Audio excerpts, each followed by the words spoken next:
So what I have to do to prepare for a doctor's visit is very, very different than what most people have to do.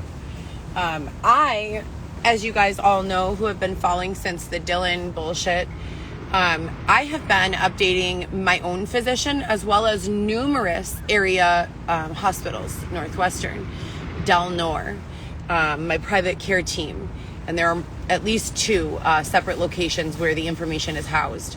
DHS, Elmhurst Hospital, First Community Hospital, St. Mary's Hospital, St. Joseph's Hospital. And what happens is, as allegations come out against you, i.e. this person is unstable mentally, there are now a list this long of doctors who can attest to not only the fact that I engaged in regular conversation, spent 15 to 30 minutes speaking, made sense in my speaking, made clear, precise articulations of the situation, as well as handed out a document that gives a narrative to all that has happened.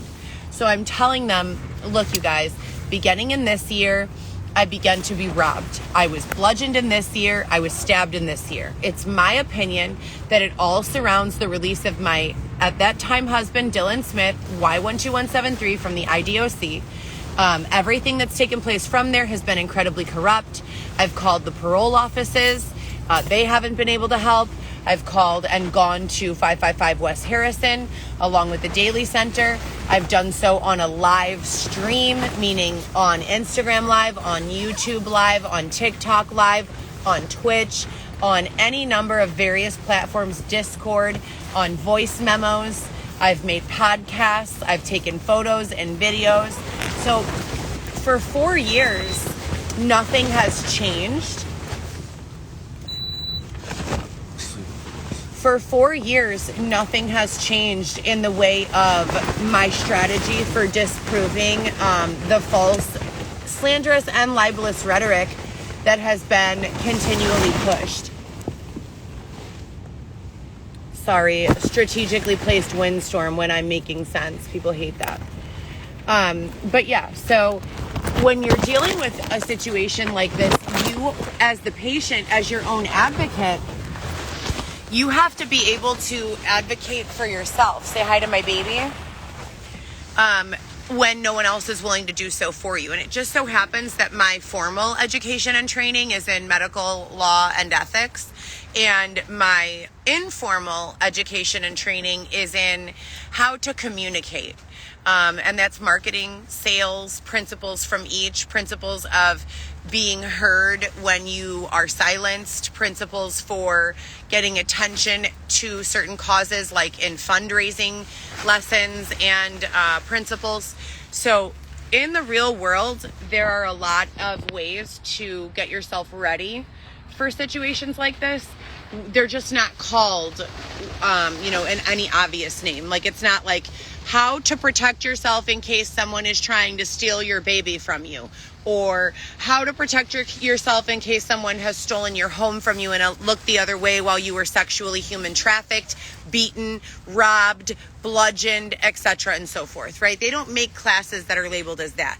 So you, as meaning me or whoever, as the educated and intelligent adult in the situation, the only one who's going to advocate for you, you have to start understanding that there are reasons people fundraise. Every fundraiser that is huge, every money generating experience, the ones that we all recognize by name and the ones that we don't, they've all started with one person having a problem. One person needing awareness to that problem, one person needing funding for that problem. And once you start learning basic principles of sales and marketing, you put yourself in a better position to advocate for yourself, because you're not simply asking for money, you're also asking for understanding. And with a lot of these situations, in order to receive the understanding that they deserve, you're also asking for people's time and their attention. And with social media, we've proven time and time again that people's time and attention spans are between 30 seconds and 2 minutes at a best case for most people. So the challenge is always not only being an effective communicator in that limited amount of time that you're permitted to communicate. Do you see this? Like, this is a joke. The whole morning, not a single gust of wind. But as soon as I get on a live feed, it's like a fucking tsunami. It's unbelievable. Unreal. But not only in being an effective communicator, but also in finding ways to document for those cases where people don't have the extra 2 minutes to listen, where they walk out before they read what's going on, where they don't ask a question that needs to be asked, because they, at that point in time, can look back and you can verify, prove, and acknowledge that your story, your circumstances, your message has remained clear and unchanging. So, I'm very happy to report that I am 28 weeks pregnant. We're expecting Xavier's father to get us an apartment anytime now. You can see I'm very big, and we're very eager to start stabilizing. I told Xavier, like, I need my car. You know, I need to travel to my children and bring them groceries every month. I need to bring my children back to my house if they want to have a sleepover. There are practical things going on in life that I need attended to and addressed besides just the pregnancy. The 7 closed tickets for help to shelter requests from 311, that would be a big, huge starting point for investigation. Why is no one doing anything about that? What the fuck is going on? No one should be left outdoors through the winter when they have already enlisted the assistance of the local government. As a matter of fact, I pulled up jurisdiction and legislation from various areas that all agree it is illegal, unlawful to leave people without shelter and food, especially when the temperature drops below 35 or 40 degrees. So it's printed in numerous different variations of and understandings of our constitutional rights, and in every state, but especially in cold states, that you cannot leave anyone outside without access to food or shelter. That for the society as a whole, you cannot leave people outside because people are not going to die. No one is going to curl up in a ball and say, well, I guess I die. People are going to go to the store. They're going to steal food. They're going to go get clothes when they're cold.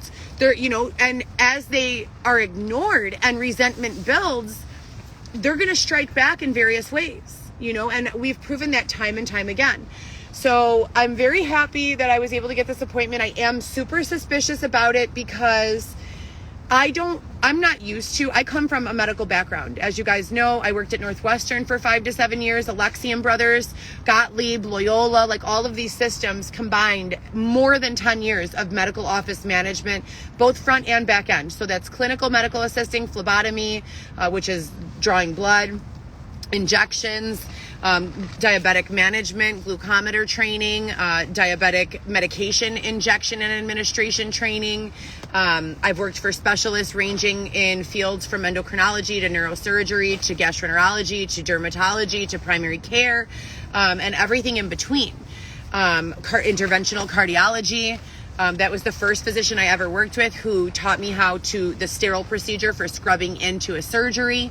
And I've done everything on the back end, medical law and ethics. That was a whole 3 months of my learning, full-time, 8 hours a day, strictly dedicated to medical law and ethics, the administrative culture of what happens in a medical office. How can you bill? How legally can you bill? How much do you receive back? What happens if your doctors do something illegal? What is the moral and ethical standing and expectation of the medical office? So besides the clinical medical assisting portion and then the 4-year degree, which was business management with a focus on healthcare administration, I also did these other courses that were specialized in understanding the medical law and ethics, the HIPAA, Health Insurance Portability Accountability Act. All of these things are ingrained deep within me because not only did I spend 5 to 10 years learning them, I also spent at least that working in a real world application of those ideas. So when I call a doctor for 6 months seeking assistance with my pregnancy and I'm not permitted to schedule, or the only doctor I'm allowed to see doesn't seem like she's even really a doctor in the first place, you can understand why I would be skeptical. Working at Northwestern, it was never a situation of a patient calling, asking for a referral, and us saying, here's the one and only doctor you can see. Never has it ever been that way. It is our obligation as healthcare administrative professionals to be upfront with our patients and give them as much information as we have. That means choice. That means the power to choose. That means if you've recently been diagnosed with pregnancy, I'm going to give you 200 doctors, especially in the urban area of Chicago. I mean, we have thousands of obstetric doctors. I'm going to give you a list of all of them that take your insurance, and I'm going to allow you to decide what doctor you want to see. And that is the law. That is the ethical standard for healthcare and healthcare administration. That is what we are taught to do, and that is what should be done. This entire time, you guys, they've been giving me one doctor to choose from. I call directly to the state plan and say, look, there are certain life qualifying events that make a person capable legally, physically, and just morally able to wiggle out of any sort of pre-existing plan that they may have and put them into a period of what we refer to as open enrollment, which means you're not stuck to the insurance plan that you had last year. Some of those life qualifying events are new genetic disorders. So say, for instance, your mother got diagnosed with some sort of autoimmune disorder and you just found out, but none of the doctors that your insurance takes in your area will see anyone for that, issue. You're now in a period of, I believe, 30 to 90 days where you can change plans and change primary medical homes so that you can see someone who can specifically cater to your needs. Pregnancy, childbirth, those are also life qualifying events. So there are numerous life qualifying events that permit a person to switch their insurance plans legally. That if some sort of insurance plan denied the client the ability to do so, would result in tremendous amounts of liability, lawsuits, a lot of fucked up shit, a lot of money. So what needs to happen is, are you going? Okay, be careful. Babe, see if they have this flavor or sherbet. No, not this one, the green one or sherbet, if you get that. If not, just water and a chocolate croissant. Here or later? Yeah, put it in here.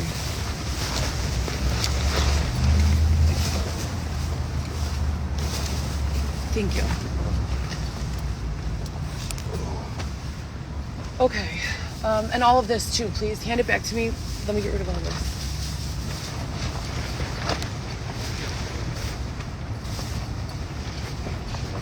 Goddamn socks. Here. Love you too. Please be careful and hurry. Don't talk to strangers. I'm cold, you guys. My bad. I had to turn off the heater so I could prop up the my phone on there. I gave you the dryer. Oh, okay. Thank you. Yep. Please be careful. I will do. Look at all of this. I don't even know what. Crumbs. I'll do it, I promise. So nasty. Ugh. Okay, what was I saying? Oh yeah, so anyways, anyone who's been along for the ride, I've gone live on these phone calls before, like numerous times. And you guys have been equally as appalled as I've been. I've even called Springfield and said to Springfield, what in the mother is going on, And Springfield has said the same thing. Call your local alderman. There's nothing we can do unless the state changes policy. There's nothing we can do. And I am appalled by this. I mean, I am a person who has years worth of training in these fields. I know my rights and my voice is silenced. As I was just discussing with Xavier, what possibility, what chance are we giving the rest of society? Not many people spend 10 years learning about their medical and healthcare rights, so they just go off of what they're told. It's really disgusting to me. It's sickening. It makes me feel as though I'm not in the United States. It makes me feel as though I'm in some sort of a third world situation where people don't have the right to health care. It's disturbing to me. And not only is it disturbing to me, the combination of text messages that I receive saying disturbing things about my baby or my children that I already have, and many other topics, combined with all of these very weird real life circumstances, like the limits in the doctors that I'm allowed to see and choose, that scares me. How would I be looking for a doctor for months And all of a sudden, with no assistance from anyone, one random person calls me and says, oh, did you need a doctor's appointment? Okay, great. Here it is. It's at this time and this location. Here, this is where you go. So I don't have the right to choose, and that's not right. We all have the right to choose, every single one of us, for ourselves and for our own health care.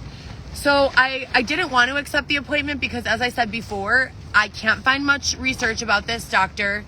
The doctor looks young enough to be my daughter. I mean, she looks probably 19, 20 years old. I'm 36. I have a 17-year-old daughter. I'm just not comfortable. And we're at 20 weeks of pregnancy now.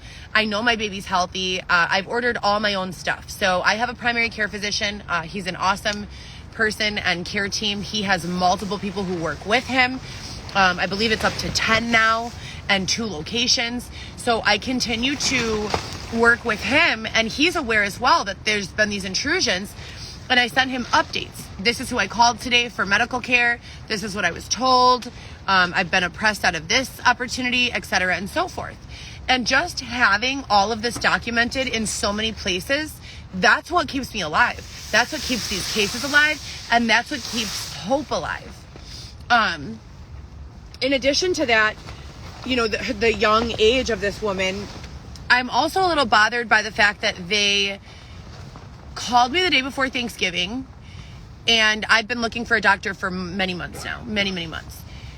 It's not so much what they're doing that makes me bothered. It's the order and frequency that they're doing it in. I know intuitively that something is not right. I know. I can feel something is not right. The people who answer the phone are ghetto or dumb or like valley girls who have never even graduated middle school sounding. Like they're like, hello? I'm sorry, did you just say, hello? I'm pretty sure this is how you answer the phone when you work at the hospital. Hi, thank you for calling. This is Heather. How may I help you? Or Northwestern Hospital. This is Heather. How may I direct your call? Or hi, thank you so much for calling. How may I help you? Something like that, right? You don't answer the phone. If you're really an employee of the hospital, you don't answer the phone like this. Hello? Am I right or am I wrong here? And these are the types of cues that I've consistently been receiving to tell me something is not right. Something is majorly off.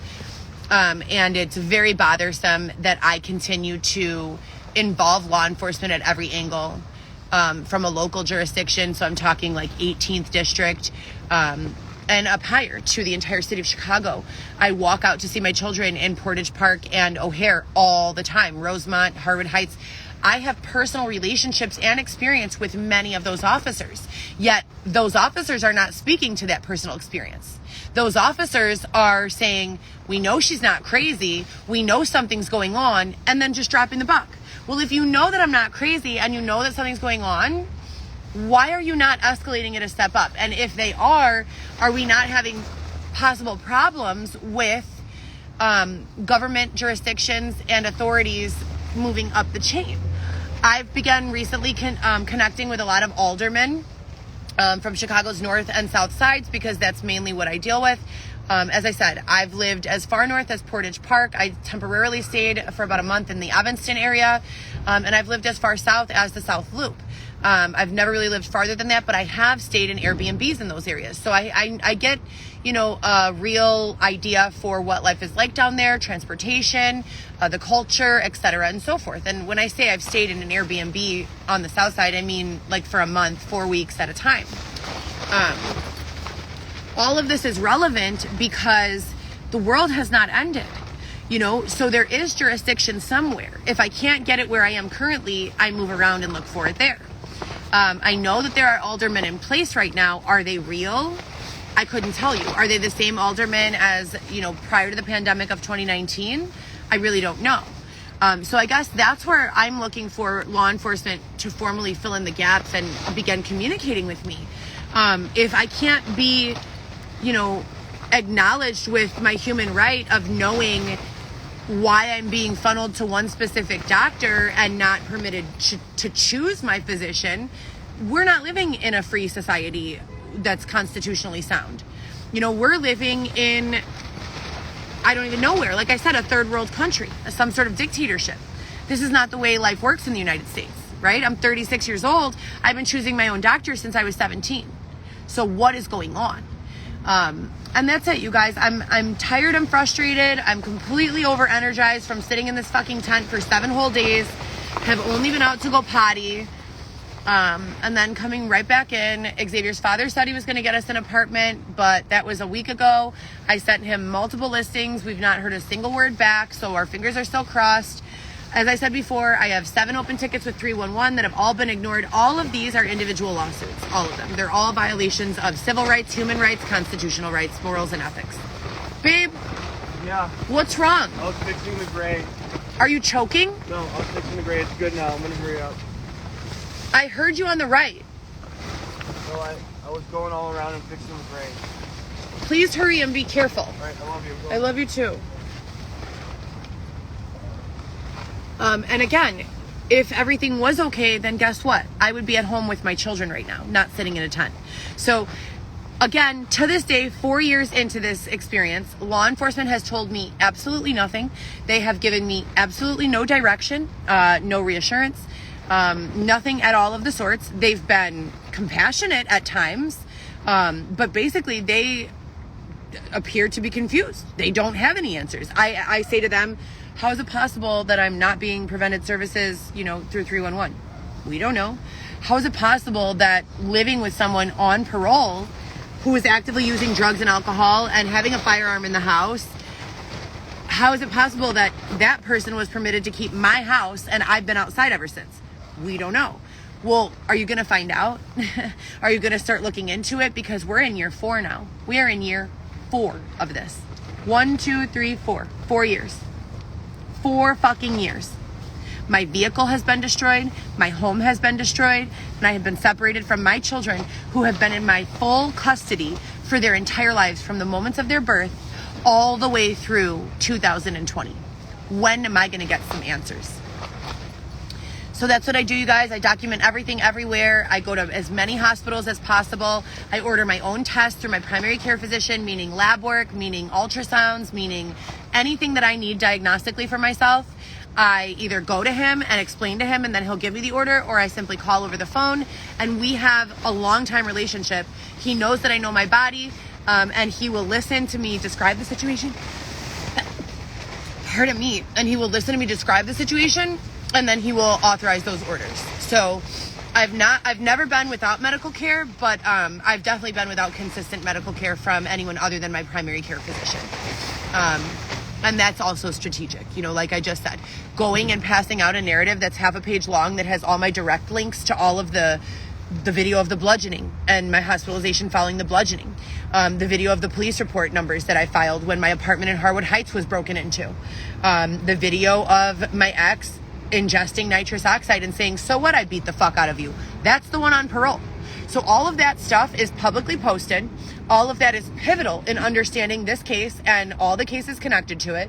And all of it can be found publicly here on Instagram, YouTube, and many other social media platforms. I pass out a piece of paper to law enforcement that I encounter, as well as any sort of medical staff that I meet or encounter. It is in my legal medical record. It is in my DHS case. It is everywhere. It is everywhere. Every lawyer I meet, my family members, it is everywhere. So there is no bullshitting. You are not going to say that, I'm not doing what I'm supposed to be doing. You are not going to say that I was out partying rather than being a mother. You are not going to say that I am not filing police reports or that I am involved in any way in any of these disgusting filth that's going on around here. You could say it, but we can prove otherwise. So it's exhausting, you guys. For those of you who have been with me this entire process, I know there have been a lot of you since the ManyVids days, documenting all of this tremendous adversity. Thank you so much. I cannot thank you enough. I am waiting for the day that I win a settlement, that I began being in receipt of restitution, especially for the violent crimes that have been done unto me, especially for the time I've been unlawfully separated from my children, especially from the unlawful detainments and robberies of my property and physical home, my car, etc., and so forth. I believe with my entire heart and soul that I will receive the restitution that I deserve, which according to my lawyers and many other lawyers I've spoken with, is in the neighborhood of $12,800,600. And that's everything from the unlawful detainment in the psychiatric ward to the unlawful detainment in Elmhurst and Delnor hospitals, unlawfully documenting that there was a psychiatric issue that I was there for when I was actually there because I had been dosed and was vomiting and pooping and unconscious, found by paramedics. All of this is very well documented, and all of this has a dollar amount. Every single part of it. Every part. As I said before, every one day that I'm separated from my children has a dollar amount, and we're at 4 years. What's the price that you would allocate towards someone stealing you away from your children? $100 a day per child? $1,000 a day per child? What do you think would be fair? I bought a $15,000 car. 2 months after I paid it off, it was destroyed and stolen from me. I was unlawfully thrown out of my own home at 2037 West Roscoe, and that resulted in me being intentionally sleep deprived and then sexually assaulted. I won't usually I say something out of frustration that's very vulgar and vivid to give you guys an idea of what happened. No one other than law enforcement threw me out of my home. Law enforcement and the criminal justice system.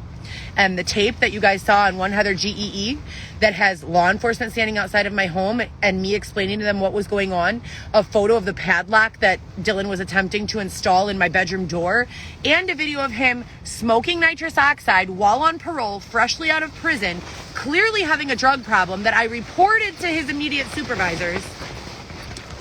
All of that can be found publicly on Instagram. And the result of the inaction and the mishandling of all of those things, that's what landed me out in the street being sexually assaulted. That's what landed me having my vehicle stolen. Do you think that if I was safe in my home at 2037 West Roscoe and Dylan would have been taken in, for substance abuse therapy or counseling, that any of that would have happened? Absolutely not. I wouldn't have been raped and sleep deprived for 5 days and then sexually assaulted in the street in cold blood. Absolutely not. If you have a safe home to sleep in and you have your own vehicle to get to and from work like I had, not because anyone gifted it to me, because I worked my ass off for it, I would have never been raped. What's the price for a woman being sleep deprived for 5 days and then sexually assaulted when she screams, "No, please stop"? What's the price for that? So I love you guys so much. I hope you guys have a great day. I have not given up. I am documenting meticulously. We are in year 4. Every day that passes is an increase in that dollar amount. Viviana, Lewis, Alexis, I love you so much. I can't wait for us all to meet your baby brother. We haven't decided on a name yet, but we have been talking about Weston possibly. Xavier really likes that. I like it, but at the same time, I feel like it doesn't really go. Like I have a Viviana, Luis, Alexis, and they all have Hispanic last names. So I'm white, mostly Italian, Irish, and American. I have some Cherokee Indian. And I was raised, very cultured. I was raised in many different cultures. I was raised a whole year of my adolescence in a third world country, Jamaica. Babe? Yeah. What are you doing? I forgot to latch. So not really like your traditional, like regular American person. I'm like kind of everything. And then my children's fathers are all Hispanic something, either Ecuadorian or Mexican. And Xavier is Mexican and Lebanese. So all of our babies have some sort of Hispanic flair, and I kind of want to keep the name thing going, like in, with that. My daughter Alexis is Alexis Alicia. My daughter Viviana is Viviana Maria. My son is Luis Alejandro. So I kind of like, Weston is like so white. I like it, but we would have to do a definite Hispanic middle name just to keep it all like, flowing. If you guys have any suggestions, drop them in the comments. Again, as I said, thank you guys so much for being there to support me. If you guys are here in the comments being nasty and hateful, I saw a bunch of toots being dropped and some other nasty rhetoric that we've definitely charged people for already because they're repeat offenders. There are no new people jumping into my dialogue saying these things. It's a bunch of people from 4 years ago who have not been charged yet who deserve to be charged. So please keep showing up. In addition to that, the one and only last thing I'll say is I have been through hell, more than hell. I have been through things that no human being should be through ever in their lives ever. And I have not treated anyone, even a fraction, as disgusting as the way that I've been treated. I don't know what some of you must be going through. I don't know what type of abuses you must be enduring. But I will pray that you receive the peace that you need, that will ultimately bring me and the rest of the world the peace that we need. Because there is no one at all, and I've said this before, there's no one in existence who deserves to be treated the way that I've been treated. And that's from a pedophile to a child molester. Just kill them and put them right out of their misery. That's it. You know, you don't treat someone with such disdain and torture people. The people who engage in torturing others or extending someone's life to torture them, they don't have any place in modern day society. And you could ask my peers.